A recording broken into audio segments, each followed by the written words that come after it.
नमस्कार, मैं हूं मनमोहन भट्ट। चुनाव का समय हो, लोक कवि या लोक गायक, गीतकार कोई चुटीला व्यंग न लिखे, यह संभव नहीं है। व्यंग सीधा राजनीति पर होता है, नेताओं पर होता है, राजनीतिक दलों पर भी होता है। पहाड़ या जिस भी राज्य की बात हो, उस राज्य की व्यवस्था को चुटीले अंदाज में कहने की भी कलाएं हैं। यूपी की नेहा राठौर की कविता काबा इतनी प्रचलित हुई कि उसके जो अलग अलग राज्यों के संस्करण हैं वो भी लगातार दिखाई दे रहे हैं, सुनाई दे रहे हैं, अखबारों में पढ़ने को मिल रहे हैं। डिजिटल मीडिया में भी भरमार होती जा रही है। लोग अपने मन की बात शब्दों में बयां कर रहे हैं। एक ऐसी कविता उत्तराखंड के कवि ने लिखी है। बागेश्वर के खुनौली के ये कमाल बागेश्वर के हैं कमल कवि कांडपाल हैं। ये अमर उजाला ने इस रचना को छापा है और 8 लाइन की ये कविता है। पहाड़ का दर्द छलकता है।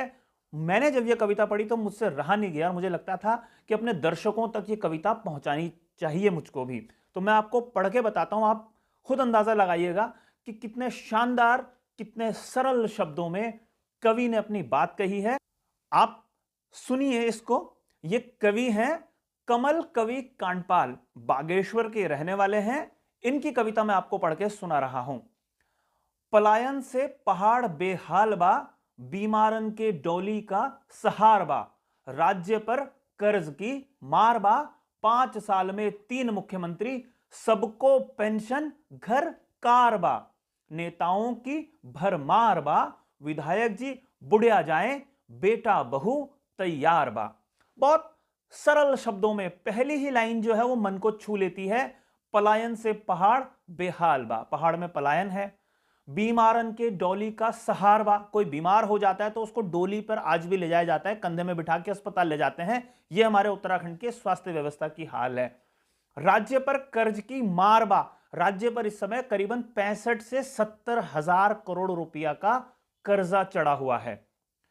5 साल में 3 मुख्यमंत्री हम सब लोगों ने देखा, और जो मुख्यमंत्री बन जाता है उसको पेंशन, गाड़ी, कुछ ना कुछ मिलता है। तो उसका भी बड़ा शानदार अंदाज में उन्होंने बयां किया है। और सबसे आखिरी लाइन जो है वो बड़ा मजेदार तंज है, जब इन्होंने लिखा है विधायक जी बुढ़िया जाएं, बेटा बहू तैयार बा। यानी कि जो वंशवाद की राजनीति है उस पर भी चुटीले अंदाज में व्यंग करके अपनी कविता को कवि ने समाप्त किया है।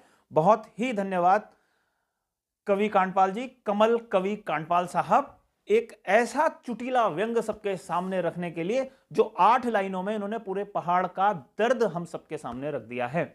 साथियों, इस कविता को ज्यादा से ज्यादा लोगों तक पहुंचाइएगा, क्योंकि पहाड़ की असली सच्चाई को इन 8 लाइनों ने बयां कर दिया है।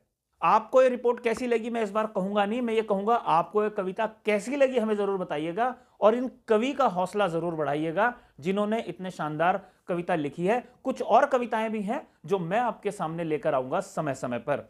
आप इस रिपोर्ट के लिए मुझे इजाजत दीजिए। अगली बार आपसे एक बार फिर मुलाकात करूंगा। तब तक के लिए नमस्कार।